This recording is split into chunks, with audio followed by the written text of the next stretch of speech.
Good morning. Morning po.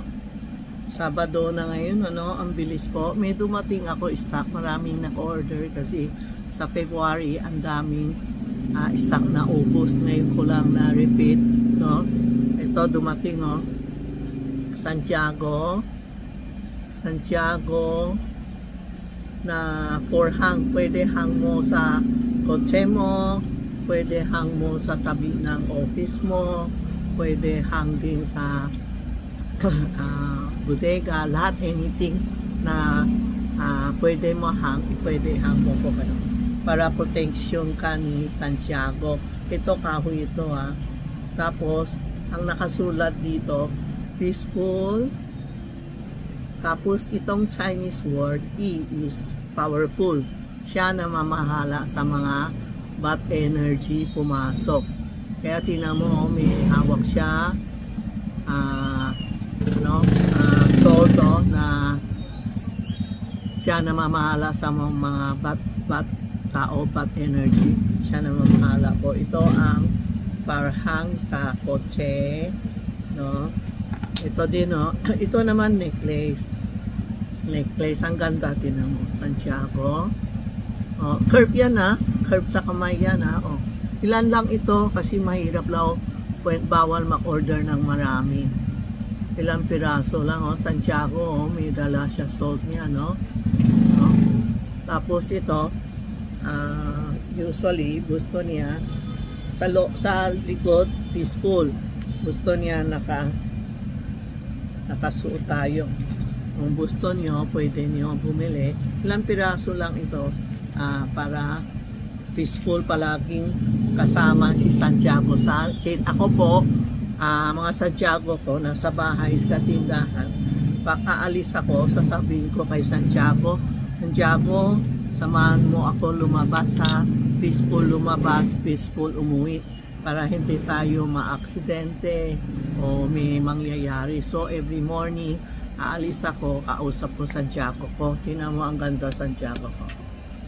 Sa tindahan to, poster. Kung gusto sino makhingi ng poster, pwede kayo makhingi o text sa amin. Free yan, kasi kala ng mga tao babayaran po. Hindi po. It's free ang poster, Kunti na lang.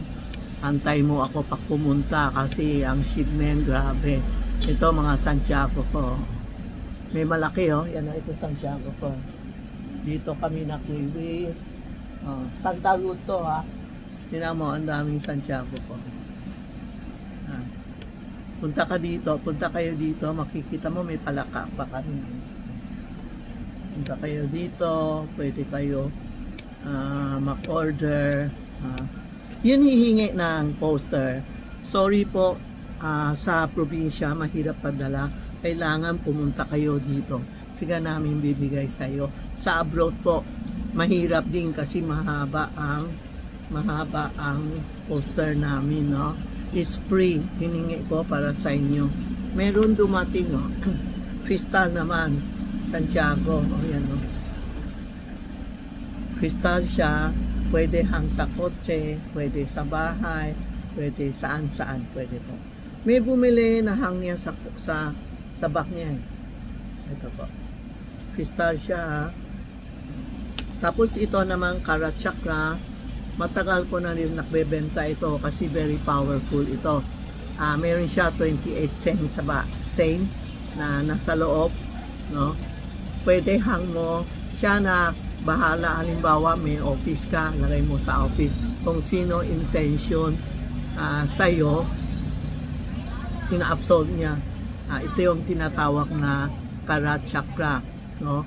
Kung may mga kasama nyo, may intention magnakaw o may intention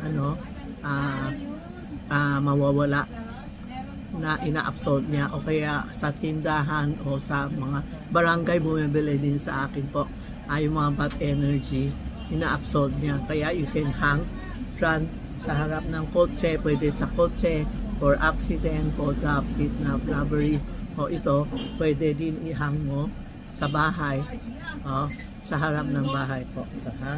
Ito ang mga bago natin. Screenshot nyo and text Tita Maxi page. Ito, taste mo Tita Maxi Charm.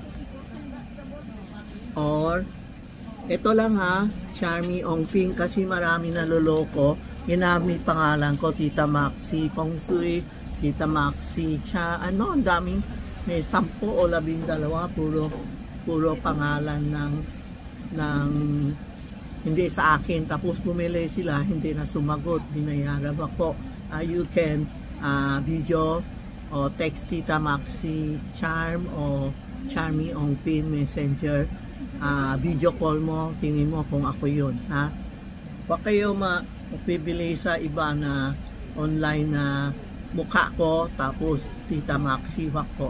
Kailangan ito ang kodigo ko, or you can text or call 82440369 para sigurado kayo si Tita Maxi ito po, ha?